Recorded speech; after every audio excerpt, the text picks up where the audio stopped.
Hi there, I wanted to talk to you about the fabulous Christmas Countdown project kit. I've just received mine. Well, I received it a week ago and I'm finally doing this video, and my plan is to make it on this weekend, which is World Card Making Day.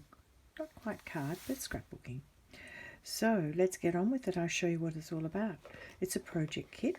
It comes with the little boxes all made up. You don't need to do that. It comes in a lovely brown cardboard box, so great for storage later. Each of these boxes pulls out. I've actually got two sides, so you could possibly also multitask this, but let me talk about what's in this actual kit. So it's a project kit. It comes pretty much all complete. You just need some maybe some dimensionals and some glue. You could use a stamp set that goes with it. I'm going to try and do it without the stamp set, or use something that I actually have. So I've got quite a few Christmassy or bordery things. So project kit comes in different languages, but I guess what we're worried about is English. So I'll show you some of the directions. So it's nice directions for how to put together the kit as it's been designed. Of course, you can do exactly what you want with it. Make up your own design as you go along, or choose something else. So there's the directions.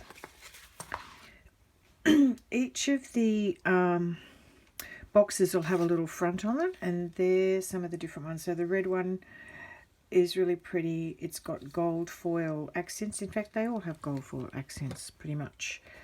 Then we've got this one here which is the trees. I think you can see the trees there. Trees on the top. Then we've got sort of green, sort of vaguely patterned stuff with some gold stars, and then some timber and green here. That's pretty cool.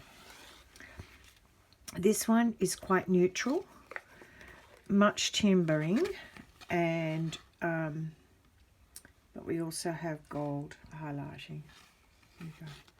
And they pop out quite easily, so you haven't got to force them out or do anything like that. That comes with decal sheets, and these are going to be, you're going to use these to I'm going to use these to decorate the front of the boxes. So numbers 1 to 25 plus some stars. You can probably see all of that. Wreaths, snowflakes, pretty little flowery things, and some cypress or pine or something. And then these ones, you've got bows and trims. And I think these are like strips to go on the front of the boxes, but I haven't quite worked that out. So that'll all in the fullness of time. So that's probably pretty much it for me for right now. Let me show you the picture again. That's my plan. I'll post another video when I've made a bit more of it. Oh, and they do say that you should assemble all your pieces beforehand before you stick them on the box. So let's see how I go with that. Thank you. Bye for now.